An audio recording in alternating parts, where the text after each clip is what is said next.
porque van a compartir características. Este grupo, de hecho, se considera como blastocelomados o pseudocelomados. ¿Y esto por qué? Bueno, pues es porque estos gusanos redondos van a tener en su interior algo denominado un pseudoceloma. Todavía no es un celoma como tal, pero sí es una estructura en donde va a estar un líquido o va a tener líquido en su interior y dentro de él se van a encontrar algunos órganos, va a ser una circulación de sustancias, incluidos tanto nutrientes como sustancias de desecho. Puede servir también en algunos casos como nutrientes, en algunos casos también algunas especies van a tener amebocitos en su interior que le van a ayudar a la digestión de los alimentos y en algunos casos el hecho de que tenga líquido en su interior le va a servir como un esqueleto hidrostático. Esto también va a permitir la evaginación de algunas estructuras van a ser retractibles y entonces dentro va a haber músculos que le van a permitir salir. Estos tres grupos ya tienen un sistema digestivo completo. Recuerdan que en el caso de los platelmintos decíamos que era un sistema cerrado en donde había una boca, una faringe y un ciego intestinal. En este caso ya el sistema es abierto, ya hay una boca, ya hay faringe, en algunos casos hay esófago. Ya se muestra un intestino que incluso el intestino ya empieza a estar segmentado, ya tiene características o funciones muy especializadas y va a desembocar en una cloaca. Además, también se van a caracterizar por un proceso que se denomina ecdisis. Esta ecdisis es una condición en la cual van a tener una cutícula, va a ser una cutícula proteica que va a cubrir el ectodermo y esta va a tener, o esta cutícula lo que va a hacer es que van a tener mudas periódicas. A eso se refiere un proceso de ecdisis, en donde ellos conforme van creciendo van mudando esta cutícula. Empezamos entonces con el filum rotífera. Los rotíferos son organismos de vida libre.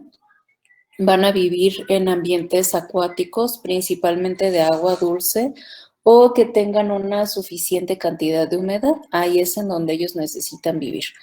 Estos organismos se van a alimentar principalmente de pequeños organismos, van a ser, por lo tanto, carnívoros, se van a alimentar de pequeños protozoarios y su nombre rotífera viene de, o se da a partir de su corona ciliar. Aquí en el lado izquierdo superior vemos cómo van a tener estructuras con muchos cilios que lo que hace es que crea alrededor una especie de remolinos en todo esto que le permite también atrapar el alimento. De hecho, este está comiendo.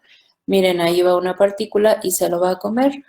Y entonces rotífero es porque funciona como un rotor, como un motorcito. Aquí está embutiendo la comida y entonces entra para ellos. Esta corona ciliar es una característica exclusiva para los rotíferos. Otra característica también única va a ser la presencia de un mástax. El mástax es esta estructura que se ve aquí, que está triturando el alimento. Y el mástax entonces es una faringe modificada. Esa faringe modificada está compuesta por 7 plaquitas en su interior y entonces entra el alimento y con ello lo tritura. Entonces el mástax no es nada más que una faringe modificada y también es exclusiva de los rotíferos. Nadie más lo presenta. Van a tener un pie con glándulas de fijación. Este es el pie, es todo el tronco, está la corona de cilios, en medio está la boca y este pie puede tener dedos también y este pie puede ser también de una manera telescópica, es decir, que se contrae y que sale y ellos puede ser que nade solo el barrilito o bien que liberen todo el pie. Este pie con glándulas de fijación, esa condición va a ser algo que van a compartir los tres grupos. Los tres van a tener glándulas adhesivas que pueden servir tanto para el momento de la cópula como para el momento de alimentarse. En el caso de los rotíferos, liberan, aquí están las glándulas de fijación, liberan esa sustancia cementante y entonces ellos se pueden fijar temporalmente mientras están comiendo.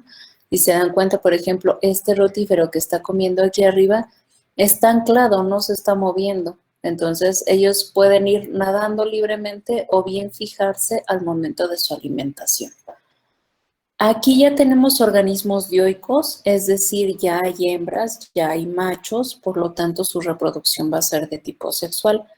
En el caso de los rotíferos, casi todas las especies consideran hembras partenogenéticas en ausencia de machos, es decir, los machos casi no hay.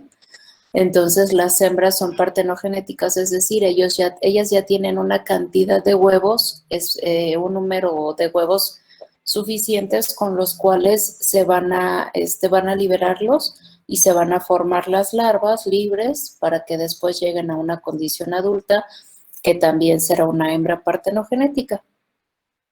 En el caso de las especies que sí consideran machos, hay dimorfismo sexual en donde los machos van a ser muy, muy pequeñitos en relación a las hembras.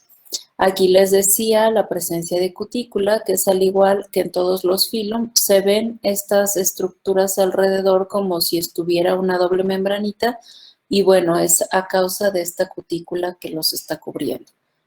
Ahora, en cuanto al sistema nervioso, estos ya lo van a tener bien desarrollado, van a presentar ocelos, es decir, pueden tener estructuras fotosensibles que les van a permitir detectar presencia y ausencia de luz. Algunos van a tener cerdas sensibles que van a ser sensoriales, sobre todo para los movimientos alrededor. Van a presentar algunas especies fosetas ciliadas, es decir, son pequeñas cavidades con cilios sensoriales. Algunos van a tener papilas, como una especie de cerdas, antenas y también algunos órganos retrocerebrales. Estos órganos retrocerebrales, en el caso de acá arriba, se ve aquí que sale como una especie de lengüetita. Esa es una estructura que sale y se mete y se va a considerar o se va a denominar un rostro. Ese rostro es tanto quimioreceptor como mecanorreceptor. En cuanto al sistema digestivo, decíamos ya está bien desarrollado. Aquí vemos en esta imagen de la izquierda inferior, todo esto es aquí, se alimenta, está el mástax y toda esta parte que baja es ya la parte del intestino, está lleno de alimento. Esto que se ve alrededor son huevos, es una hembra. Y este puntito rojo que se ve aquí es un ganglio cerebral asociado a este sistema nervioso. Estos organismos van a presentar un ganglio cerebral parecido al caso de los platelmintos y se van a conectar a los cordones nerviosos longitudinales. Aquí está también, se muestra el intestino, cómo está lleno de alimento, está trabajando. El mástax mastica, pasa al intestino y la cloaca generalmente está en la parte terminal del tronco. No hay sistema de circulación, no hay de intercambio de gases, ni tampoco excretor. Generalmente lo hacen a través del tegumento. Continuamos con los acantocéfalos. En el caso de los acantocéfalos, son parásitos obligados, son endoparásitos. Generalmente no afectan al humano, salvo esta especie que se muestra en el ciclo de vida, que es Moniliformis moniliformis, y es a través de las ratas y las cucarachas. Pero en cuanto a generalidades, bueno, acantocéfala viene del griego acanto, que es espina o gancho, y céfala, que es cabeza, porque van a tener una probosis que va a ser también reversible, es decir, se puede meter en su cuerpo, provista de ganchos. Estos acantocéfalos van a tener el cuerpo bien identificado en tres partes, que es la región de la probosis, que esta se está señalando aquí con la presencia de ganchos. Tienen un cuello, que es una parte lisa, y esto entra dentro del cuerpo y todo el cuerpo se va a denominar tronco.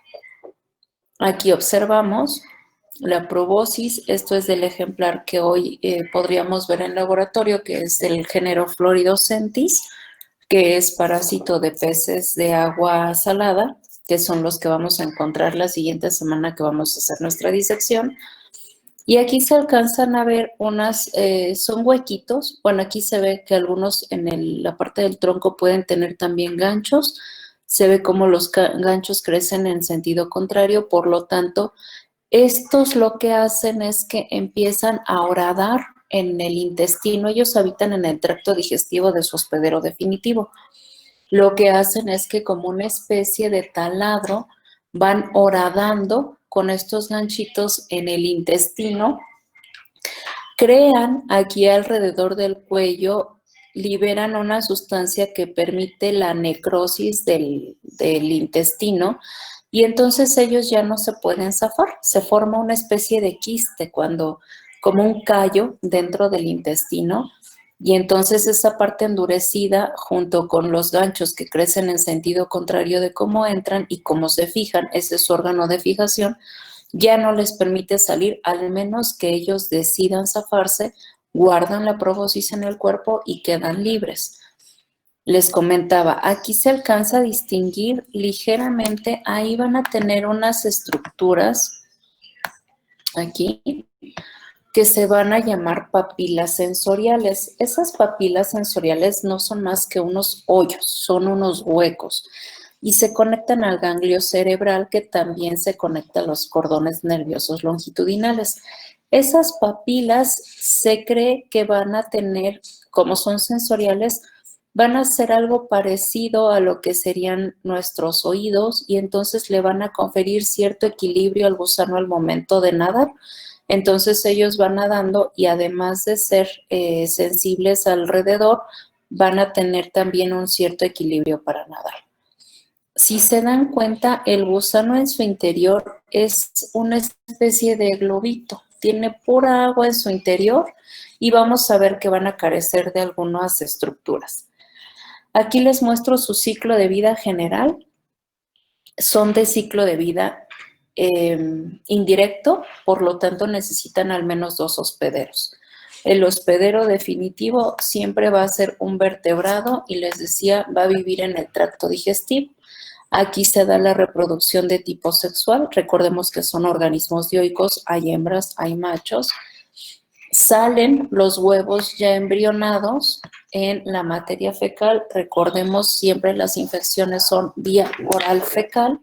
Entonces los huevos embrionados salen en la materia fecal, se los come un siguiente hospedero, este es hospedero intermediario, y en el caso de los acantocéfalos, hospedero intermediario siempre va a ser un artrópodo, siempre, siempre, siempre. Aquí se muestra una cucaracha.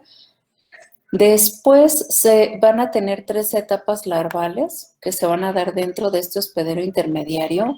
Es el acántor, la cantela y el cistacanto. El cistacanto es la etapa infectiva, al igual que la metacercaria en los digéneos, y es una etapa que va a estar enquistada, por lo tanto ya resiste también en el ambiente.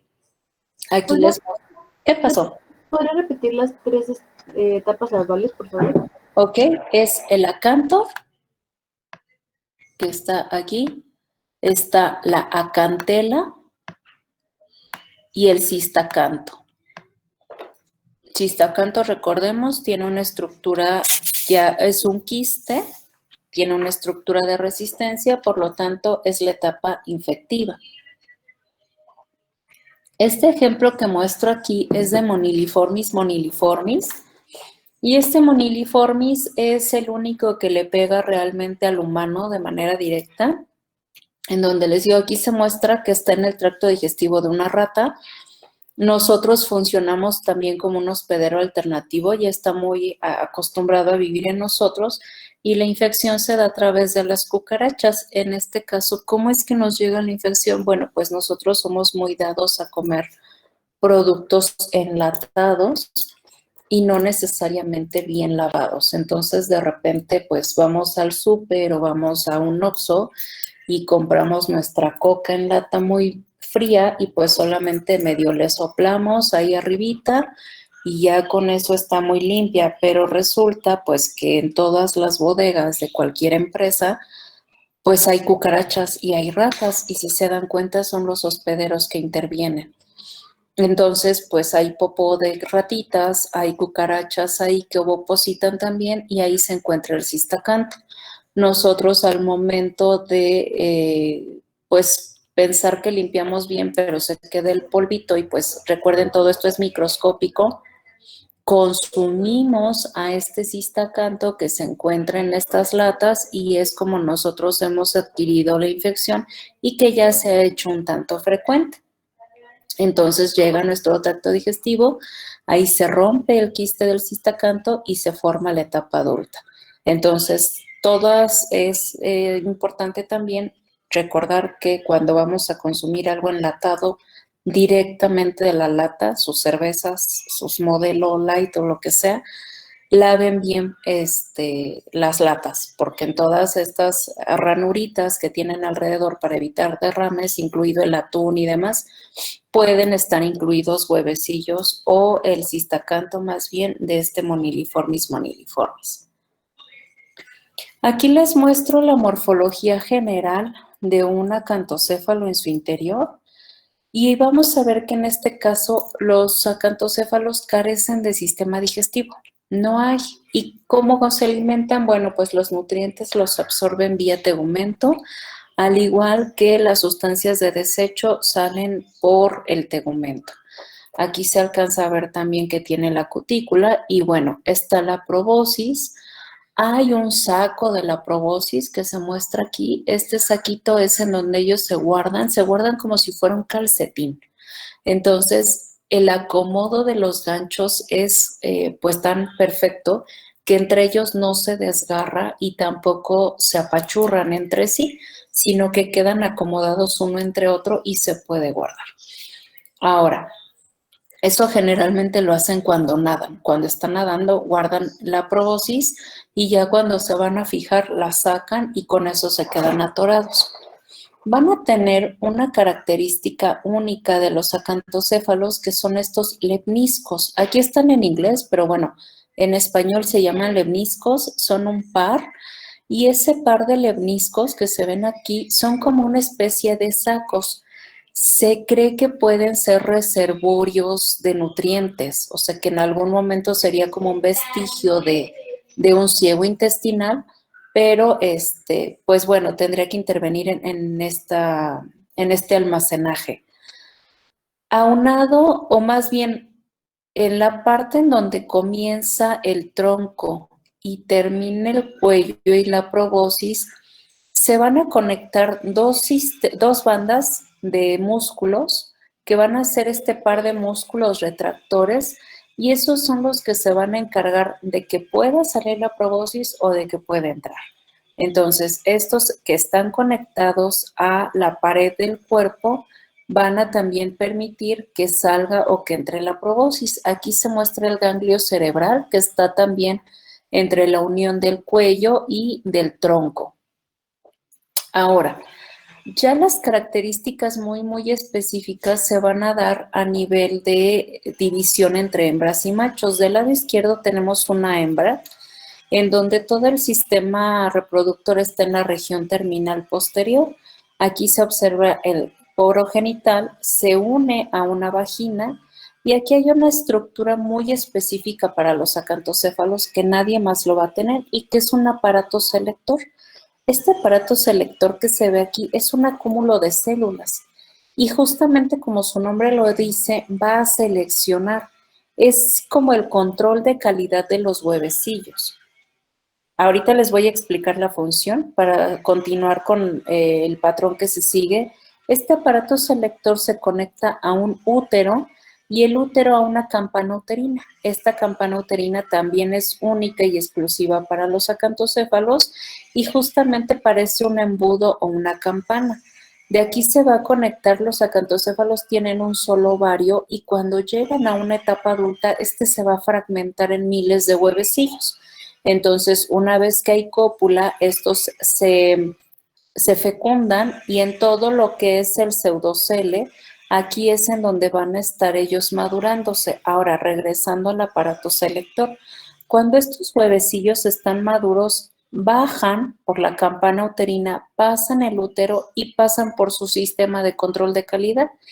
Si esos huevecillos ya están maduros, permite que salga por el poro genital.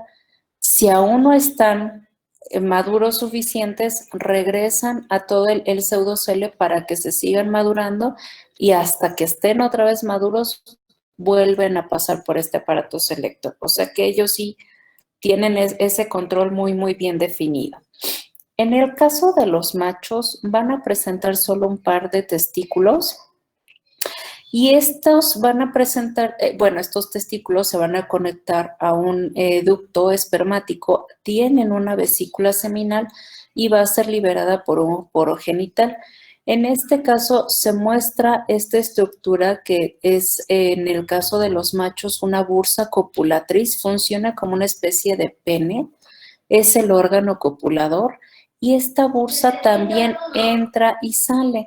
Entra y sale por un mecanismo, tienen como una bombita en su interior. Aquí no se muestra, pero debe estar detrás de la vesícula seminal.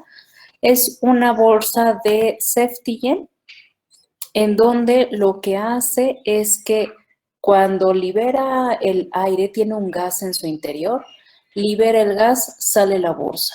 Se mete la bolsa al tronco, esa bolsita se llena de aire o ese gas. Asociado a ello están las glándulas de cemento. Recordemos que en el caso de los rotíferos hablábamos de unas células cementantes.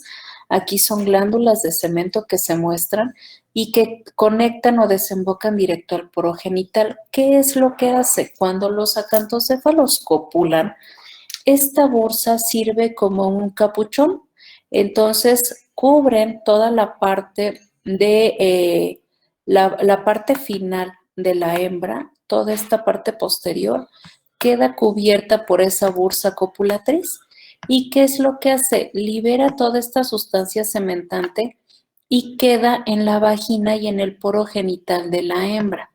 Esa sustancia cementante entonces no permite a la hembra que se libere durante la cópula y asegura también que las células germinales masculinas entren y ya no salen. Le dejan un tapón a la hembra en este poro genital y entonces las células germinativas no pueden salir. Por lo tanto, ese macho está asegurando la cópula con esa hembra y la descendencia con esa hembra. ¿Sale? Continuamos con los nemátodos.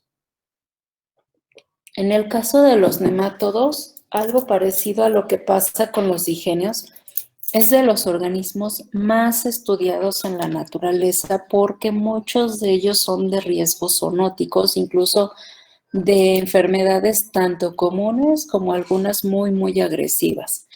Los nemátodos se cree que son de los organismos más abundantes del planeta y más diversos. ¿Esto por qué? Recordemos que cuando hablábamos de los parásitos hay una relación uno a uno. Por cada especie de hospedero hay una especie de parásito. En el caso de los nemátodos se considera que son de los más abundantes porque hay especies tanto parásitas como de vida libre. Entonces, imagínense si la relación es uno a uno, estarían los nemátodos en la misma cantidad que están con sus hospederos, que son la relación uno a uno y aparte las especies de vida libre. Por lo tanto, son de los más abundantes en el planeta.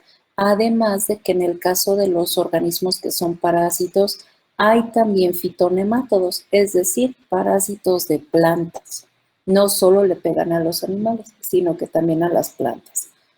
Ahora, en el caso de los nemátodos, vamos a tener que algunos son de ciclo de vida directos como indirectos, por lo tanto le pueden pegar a cualquier tipo de hospedero, vertebrado o invertebrado, puede estar épocas en agua solamente, y en el caso de los nemátodos han desarrollado estructuras quísticas. Aquí abajo lo que se está moviendo dentro de esta capsulita, esto es una larva y está enquistada y entonces esa estructura de enquistamiento, perdón, es una estructura de resistencia que en el caso de los nemátodos la diferencia es que les permite sobrevivir por mucho tiempo en épocas secas. Por eso es que los nemátodos son muy, muy abundantes y por eso es que a diferencia, por ejemplo, del cisticerco, de los céstodos, esta va a aguantar mucho más, porque estos sí aguantan por muchos periodos siendo viables todavía en el ambiente. Viajan sobre todo en polvo. Regresando a las generalidades, aquí en este lado tenemos a una hembra y a un macho. Aquí decíamos, ya tienen una boca. En el caso de la boca van a tener dos labios, uno ventral y uno dorsal. Son tres, pero los vamos a diferenciar porque van a estar en posición dorsal y ventral. En esos labios hay músculos, los cuales van a permitir que empiecen a succionar o a pasar el alimento para empezar a triturar. De hecho, hay algunas especies como Natostoma, que es un tipo de los, y Contrasecum, que es del tipo que vamos a ver o que vamos a encontrar en los peces que vamos a disectar, van a tener pequeñas denticiones. Esas denticiones, como son de cutícula, ya van a ser duras, entonces alrededor de estos labios van a tener dientitos que le van a permitir tanto triturar el alimento como fijarse como si fuera una lamprea, se queda pegado a su hospedero. Pasa por una faringe, pasa a un esófago, entra a un intestino y ya va a desembocar. Aquí le llaman ano, pero en realidad va a ser también una cloaca porque muchas de sus sustancias de desecho van a ser liberadas por ahí también. Ahora, asociado al sistema nervioso, este va a presentar, en lugar de un ganglio cerebral, se va a desarrollar un anillo nervioso que generalmente se encuentra rodeando al esófago. Ese anillo nervioso se va a conectar a cordones nerviosos que recorren todo el cuerpo de manera longitudinal y van a tener también algunas estructuras sensoriales. Hay algunos nemátodos que van a tener en la región anterior unas cerdas pequeñitas que se van a llamar anfidios y van a tener otras cerdas pequeñitas en la parte posterior que se van a llamar fascidios. Estas entonces van a detectar movimientos alrededor principalmente. Ahora, en el caso de los machos, van a tener también estas estructuras que vemos acá. Recordemos, son dioicos, hay hembras, hay machos y va a haber dimorfismo sexual. En el caso de los machos van a tener en la región posterior estructuras que le van a permitir diferenciarse. Esto que se ve aquí como si fueran raíces se va a denominar bursa. Algunos van a tener estiletes, otros van a tener alas, o se denominan alas.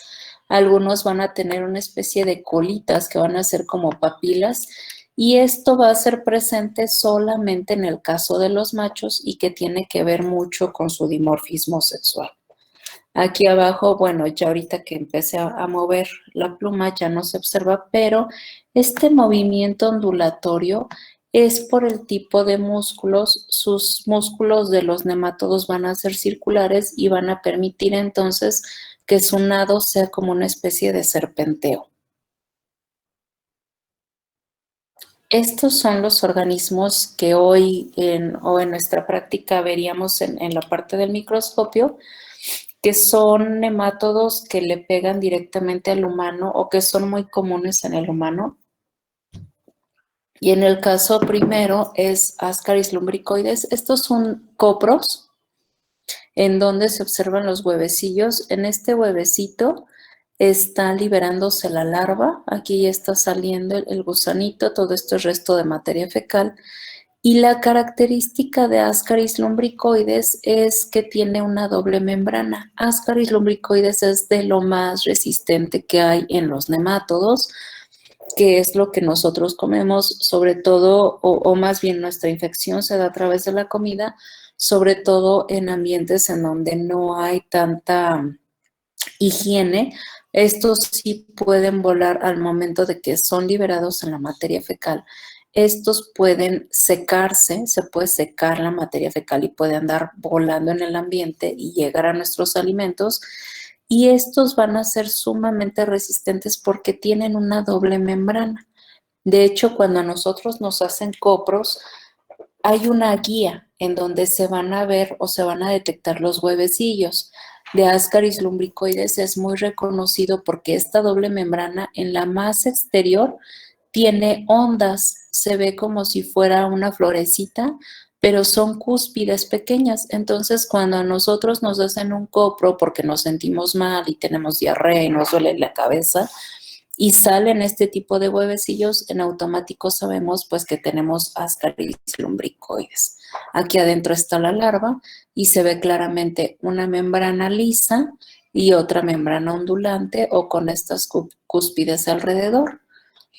Otro ejemplo que tenemos es Trichinella spiralis o la triquiasis o triquiosis.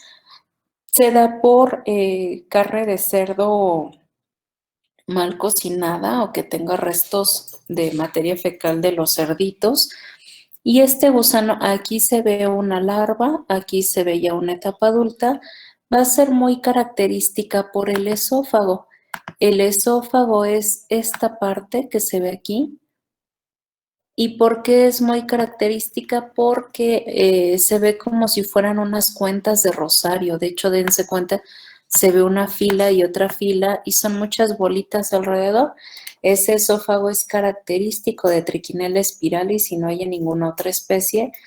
Y bueno, a nosotros llega por los huevecillos. En el caso de los nematodos tampoco hay un nombre tal cual de las larvas. Dependiendo el número de etapas que se va dando, podemos encontrar una larva 1, 2, 3. Hay algunas que tienen 4 o 5 larvas o etapas larvales antes de llegar a un juvenil y desarrollar la etapa adulta, que recordemos siempre la etapa adulta es cuando alcanzan la madurez sexual. Y bueno, en Trichinella spiralis nosotros podemos tener la infección directa. Otra especie es Enterobius vermicularis, así es como vemos el huevecillo en un copro. Si se dan cuenta es una doble membrana, pero es sencilla. Esto es una hembra grávida, está la boca en esta parte. Aquí tenemos la parte de la faringe y se conecta inmediatamente al intestino. Todo esto es intestino. Por debajo recorre el útero, toda esta parte es una hembra grávida. Y tenemos aquí el poro genital, por donde salen ya todos los huevecillos. Enterobius vermicularis es una especie de ciclo de vida directo, no hay intermediarios y es exclusiva del humano. Recordemos que de repente cuando, bueno, a ustedes tal vez ya no les tocó, pero antes había un comercial que salía una tenia, ahí como un gusanito rodando, y salía una cancioncita que decía que si te picaba la colita tenías lombrices, ¿no?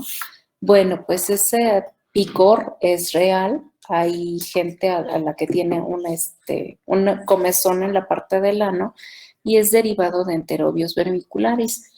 Resulta que esta hembra vive en el intestino, pero en las noches generalmente viaja y baja hasta el recto y ahí ovoposita, ahí deja estos huevecillos.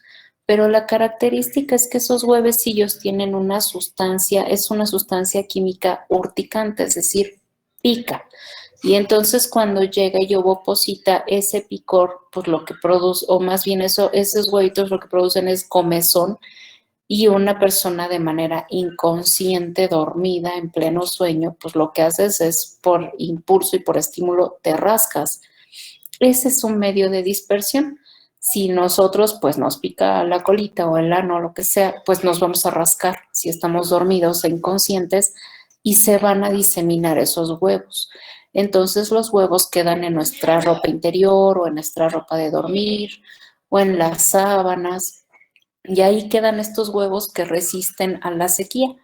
Si nosotros en la mañana pues nos despertamos y sacudimos todo y sacudimos sábanas y demás, pues esos huevecillos vuelan Y si estamos a lo mejor cantando alguna de nuestras canciones de nuestra playlist preferida para hacer limpieza, bueno, pues estamos cantando muy felices y estamos comiéndonos nuevamente los huevecillos que están volando en el polvo, y así es como nos estamos reinfectando.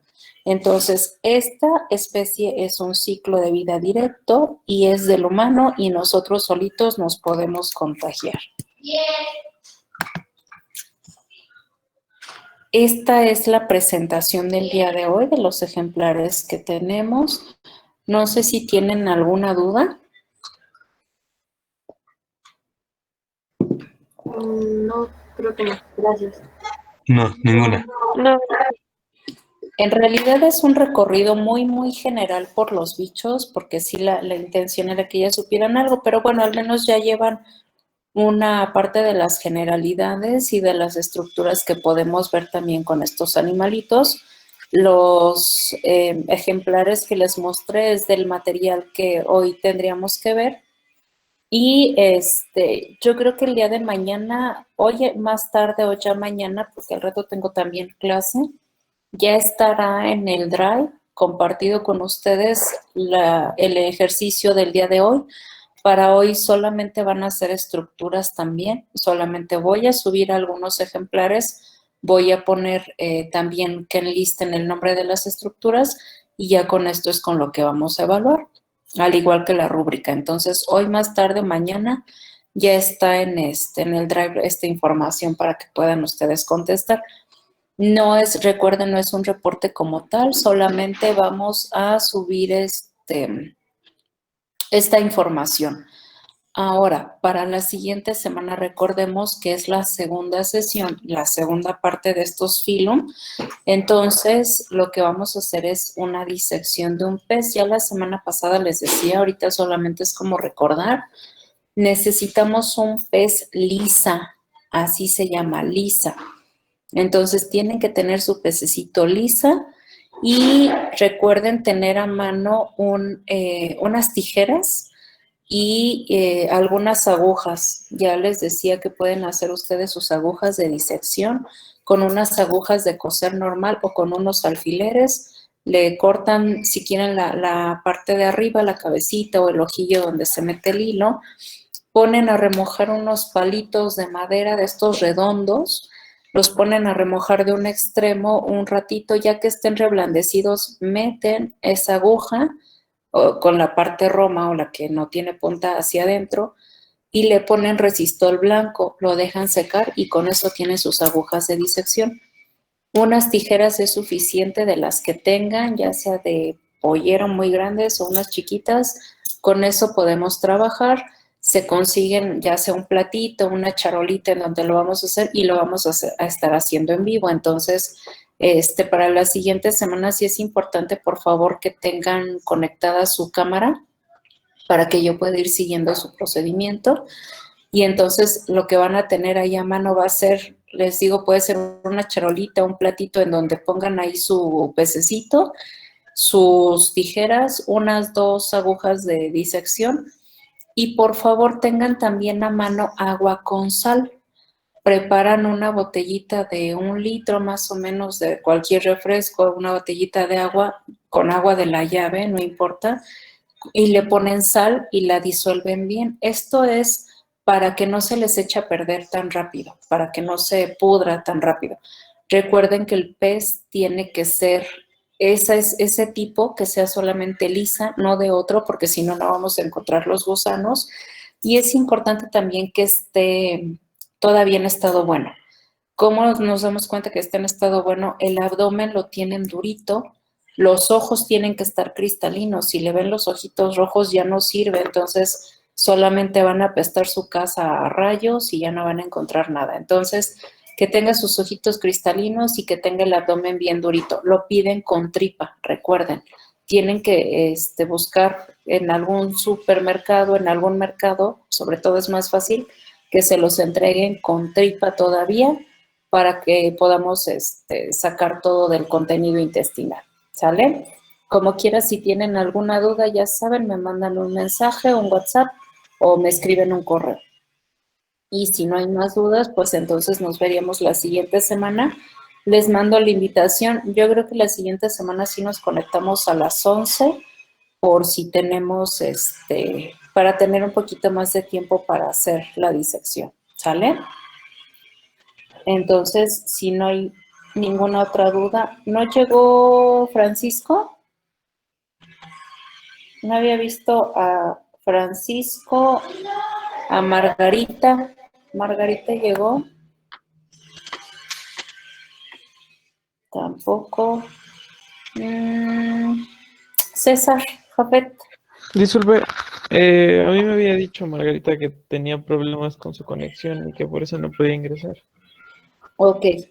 Nada más recuerden, sí me interesa saber, o más bien, que si tienen algún problema, y ustedes tienen contacto con los compañeros que no se pueden conectar, también por eso me interesa decir su nombre, para que les pasen la información de lo que se dé, del material que se requiera o de las actividades, para que no se pierdan en entregar sus cosas, por favor.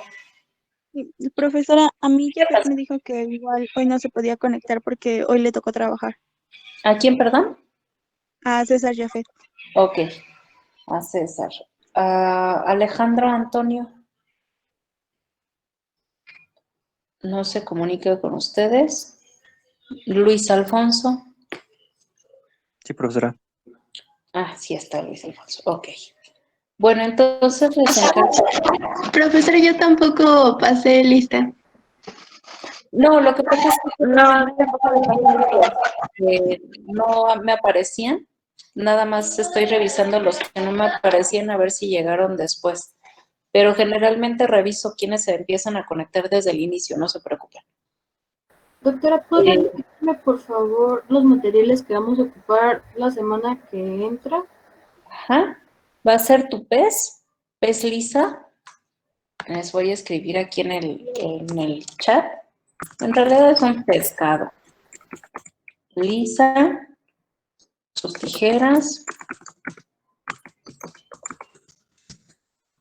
En el caso de que no haya alguna aguja de disección o que no las puedan hacer, alguna cosa que tengan por ahí con puntita, porque con eso es con lo que vamos a ir desgarrando. Entonces sí es importante que tengan algo con punta a la mano.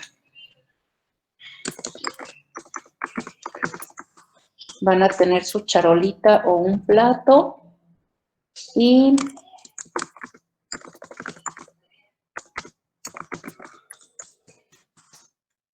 su agua con sal, ahí en una botellita. Si son muy asquerosos y pueden conseguir guantes y su cubrebocas, se lo ponen y si no, pues así lo vamos a abrir. Eso es todo lo que vamos a utilizar. Ok, muchas gracias. Uh-huh. ¿Alguna otra duda o cuestión? Bueno. No, gracias. Entonces, si no hay más, nos vemos la siguiente semana, chicos. Les mando la invitación y nos conectamos para hacer nuestra disección y poder ver a nemátodos y a cantocéfalos la siguiente semana. ¿Sale? Sí, muchas gracias. Entonces, descansen, Gracias. semana, y nos vemos la siguiente semana. Hasta luego, bonito fin. Estén bien. Gracias, hasta luego. Bye. Adiós.